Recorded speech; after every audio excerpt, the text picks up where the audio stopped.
everyone, so this is Fredo from the Study Life. So today we are going to start the section number 3.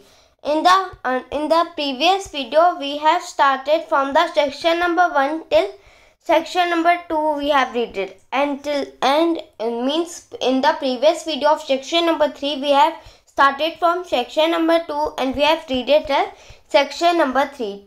So today we are going to start section number 3. So let's start. Presently he saw another boy ahead driving a few sheep down the path. Means अचानक से presently से जो boy था उसे presently means he is written. Presently means in the box it is given here soon. Soon means थोड़ी देर बाद जो boy था उसको दूसरा एक बॉय मिला वो जो बॉय था अनदर बॉय जो उसे मिला था वो कुछ शीप्स को ग्रेस करा रहा था. How far is the river he asked. फिर जो बॉय था उसने उस बॉय से पूछा जो शीप चरा रहा था. उस बॉय ने पूछा कि यहाँ से रिवर कितना दूर है. The village boy smiled in a friendly way and said, "Oh, not far, just round the next hill and straight down." फिर जो बॉय था उसने उससे पूछा था कि रिवर कितना दूर है. फिर बाद में जो वो विलेज बॉय था उसने एकदम स्माइल करके एकदम फ्रेंडली जैसे वे में हंसते हंसते उसने ऐसा कहा कि बहुत दूर नहीं है, सिर्फ बस यहाँ की जो आगे वाला जो पहाड़ है उसके जब जस्ट आप स्ट्रेट जाओगे तो वहाँ पे रिवर आ जाएगा. The boy, feeling hungry, unwrapped his loaf of bread and broke it in half, offering one portion to the village boy. जो बॉय था उसको बहुत हंग्री लग रहा था, मीन्स उसको बहुत भूख लग रही थी. तो फिर उसने जो मीन्स स्टार्टिंग में हम लोग ने पढ़ा था कि उसने एक न्यूज़पेपर में उसने रैप्ट कर दिया था. तो फिर उसने अनरैप किया और जो लॉफ ऑफ ब्रेड थी उसको हाफ में ब्रोक किया और फिर उसने उस जो हाफ किया मीन्स 2 पार्ट्स हो गए होंगे उसके लॉफ ऑफ ब्रेड के. तो फिर 1 पोर्शन उसने विलेज बॉय को ऑफर किया कि आप ले लो. They sat on the hillside ate in silence. वो एक हिल साइड में बैठे थे और वहाँ बहुत साइलेंस था. When they finished, they walked on together and began talking. Means जब उन्होंने वो जो लॉफ ऑफ ब्रेड थी वो फिनिश कर ली, जब वो वॉक करते हुए टॉक कर रहे थे, मीन्स वो चलते चलते वो बातें कर रहे थे वो दोनों. The boy did not notice the smarting of his feet and the heat of the sun and the distance he had covered and the distance he had yet to cover. Means जब वो जो boy था वो boy और village boy जब चल रहे थे, यहाँ पे स्मार्टिंग ऑफ फीट लिखा है. Smarting of feet means pain in his feet. Mean जब बॉय और जो विलेज बॉय थे वो चलते चलते जब बातें कर रहे थे तो फिर जो बॉय था उससे उसके जो फीट थी मीन्स उसका जो पैर था उसके पैर का दर्द भी उसको नहीं लग रहा था. मीन्स उसको दर्द हो ही नहीं रहा था उसके पैर में. और जो सन की जो गर्मी है उस पे वो नोटिस कर नहीं पा रहा था. जब बातों में वो ज़्यादा ही मीन्स उससे बातों में पूरी इम्पोर्टेंट चीज़ एकदम ध्यान दे रहा था उसकी बातों में. और ये भी उसने नोटिस नहीं किया था कि उसने कितना रास्ता कवर कर चुका है, कितना रास्ता उसको कवर करना भी बाकी है. But after some time his companion had to diverge along another path and the boy was once more on his own. फिर बाद में थोड़ी देर के बाद उसका जो कंपेनियन मीन्स साथी, उसका जो साथी था उसने डिवरेक्ट कर दिया. Divert means in the box it is given take another way. Means उसका जो साथी था विलेज बॉय वो दूसरे रास्ते चला गया और बॉय दूसरे रास्ते चला गया. बॉय वाटर रिवर के पास चला गया और वो जो विलेज बॉय था वो कोई और पाथ पे चला गया, वो कोई और रास्ते पे चला गया. और फिर से जो बॉय था वो फिर से अकेला हो गया.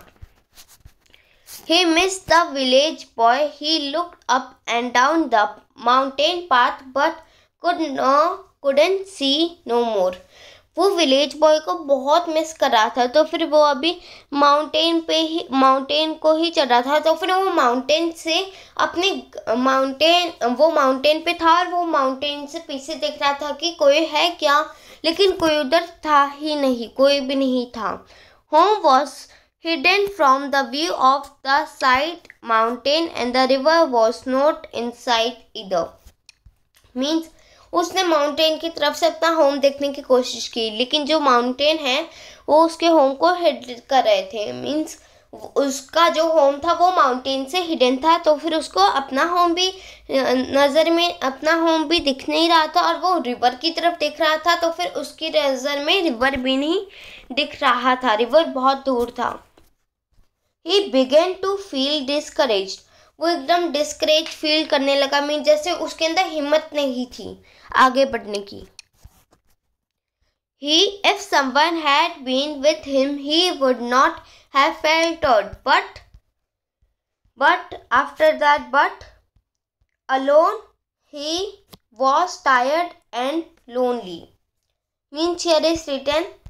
मीन जो बॉय था, यहाँ पे बॉय के साथ कोई और होता तो फिर वो वुल नॉट फेल्टर्ड करता। Would not faltered means in the box it is given would not have hesitate और फेल्ट डिस्करेज। मीन्स उसके साथ कोई और होता तो फिर उसको बढ़ावा मिलता। मीन्स उसको एकदम बढ़ावा जैसा मिलता कि मैं आगे अभी बढ़ सकता हूँ, उसको हिम्मत मिलती। लेकिन अभी वो अकेला है।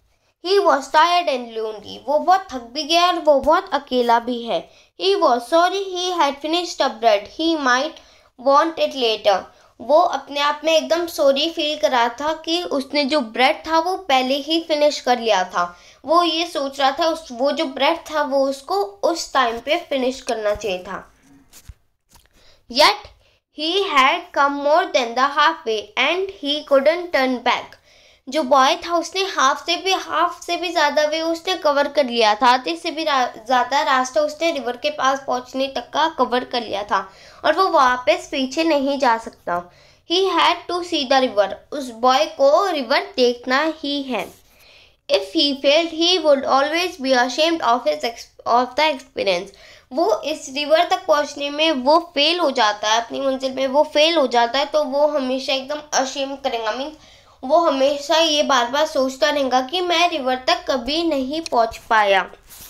So he walked on along the hot dusty path, past mud huts and terraced fields until there were no more fields or huts, only forest and sun or loneliness. फिर वो आगे बढ़ा, तो फिर मीन्स वो जैसे वो आगे बढ़ता गया, जो गर्मी थी, सन की जो गर्मी थी वो भी बढ़ती गई, डस्ट भी फैल रहा था, मीन्स धुआं वगैरह भी फैल रहा था, और जो पाथ था वो पाथ में स्टोनी भी थे। स्टोनी मीन्स पाथ में बहुत सारे रॉक्स थे, मीन्स पत्थर थे, स्टोन्स थे। और वो मड हट से भी पास किया, मीन्स वो मड हट से भी गया। मड हट मीन्स गीली झोपड़ी। और वो टेरेस फील्ड से भी गया। टेरेस फील्ड मीन्स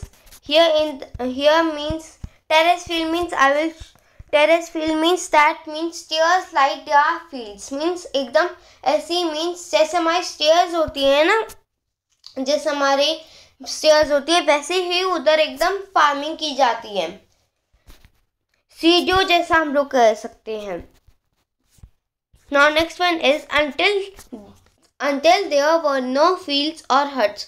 और वहाँ पे कोई भी फील्ड्स नहीं थी, वहाँ पे कोई भी आगे में कोई खेत नहीं था, ना ही कोई हट्स थी, ना ही कोई झोपड़ी थी, सिर्फ उधर फॉरेस्ट, सन और लोनलीनेस थे। मीन्स उधर फॉरेस्ट और जो सन थे वही लोनलीनेस थे, वही अकेले थे। Now there was no man and no sign of man's influence, only trees and rocks and brambles of flowers, only silence. और जिस मीन्स अभी उधर बॉय ने देखा कि अभी तो कोई भी मैन नहीं है, और कोई भी साइन नहीं दे रहा है कि मैन की इन्फ्लुएंस का। मीन्स कोई भी इशारा नहीं दे रहा है कि उधर से कोई इंसान आ सकता है। सिर्फ उधर ट्रीज है, रॉक्स है और ब्लैम्बर्स है, फ्लावर्स भी है, और सिर्फ साइलेंस है। Bramble means here is written thorny bush. Means कांटे वाली झाड़ियाँ, मीन्स वो झाड़ियाँ जिसमें कांटे हो। The silence was impressive and a little frightening. जो साइलेंस था वो बहुत इम्प्रेसिव था, और जब वो साइलेंस था तो फिर वो जो बॉय था वो उसको थोड़ा डर भी लग रहा था। It was different from the silence of a room or street. It was the silence of a space of the unknown. वो जो साइलेंस, वो इधर बताया गया कि वो जो साइलेंस आया था वो हमारे रूम के साइलेंस या फिर स्ट्रीट मीन्स गली के साइलेंस और हमारे रूम के साइलेंस से बिल्कुल अलग था। वो स्पेस का साइलेंस था। बॉय को ऐसा लग रहा था, जो कि अननोन है। There wasn't any movement or the except for the bending of grass beneath the boy's feet or the circling of a hawk high above the pine trees. So अभी तक बताया गया कि जो बॉय है वो रिवर तक पहुंच गया, लेकिन रिवर तक पहुंचा तो फिर उधर मीन्स जब वो दौड़ के चल रहा था, मीन्स वो रन करके जब वो रन कर रहा था तो फिर उसके पैर के नीचे ग्रास आ गई थी। सिर्फ इधर बताया गया कि ग्रास की ही आवाज़ हो रही होंगी, मीन्स तो कोई भी मूवमेंट नहीं होगा, सिर्फ ग्रास की आवाज़ आ रही होंगी उस साइलेंट में। और the circling of a hawk, या फिर इधर बताया गया कि जो हॉक मीन्स हॉक मीन्स एक बर्ड जैसा होता है, जैसा हम ईगल होता है वैसे ही हॉक होता है। मीन्स जो हॉक था वो पाइन ट्रीज के ऊपर सर्कल कर रहा था। Then as the boy rounded a sharp bend, the silence broke into sound. और जैसे जो बॉय था वो राउंड करके एकदम मुड़ा तो फिर जो साइलेंस था वो टूट गया था साउंड में। A sudden roaring sound, the sound of the river. वो एक रोरिंग साउंड आ रही थी, मीन्स एकदम रोरिंग साउंड आ रही थी, जो साउंड रिवर की थी। Far down in the valley, the river tumbled over rocks fast and fringed. Means जो वो बॉय था इधर भी होता गया, बॉय रिवर तक पहुंच गया, फिर बाद में fringed means in the box it is given here controllably. means ये जो रिवर था वो कंट्रोल नहीं, वो रिवर था वो बहुत फास्ट पे रहा था, वो रॉक से निकल रहा था वो रिवर, और वो अनकंट्रोल्ड था। The boy gasped and began to run. जो बॉय था वो हंसते हंसते वो भागने लगा। He slipped and stumbled but still he ran. वो गिरा भी और वो फिसला भी, जब भी वो रन करते रहा। He was ankle deep in the painfully cold mountain water. फिर जो बॉय था उससे अपना एंकल उस माउंटेन के वाटर में, जो माउंटेन का जो वाटर था वो बहुत कोल्ड था, उसने अपना एंकल डीप किया, एंकल वाटर में लगाया। And the water was blue and white and wonderful. और जो वाटर था वो ब्लू और वाइट कलर का था और वो बहुत वंडरफुल था, और वो भी वाटर एकदम वंडरफुल जैसा था, मीन्स बहुत अच्छा था water. So this story was written by Ruskin Bond, the famous writer. So thank you for watching this video. If you have find this chapter interesting, thank you for watching. Please like, share and subscribe my channel. Thank you for watching. Bye bye.